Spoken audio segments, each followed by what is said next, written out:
In front of me is Realme GT6T, and today I would like to show you how you can block app notifications. Begin by going into Settings and scrolling down a tiny bit to access Notifications and Status Bar. Then scroll down.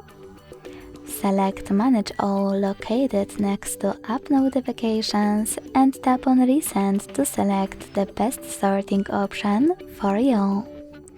I will go with Sort Apps by Frequency of Notifications. Wherever you decided, when you're ready, use blue switcher next to your app to block notifications from it. You can switch them back on by hitting the same no gray switcher. You can also go back, select one of your apps from here, and then manage all notifications thanks to this switcher next to Allow Notifications.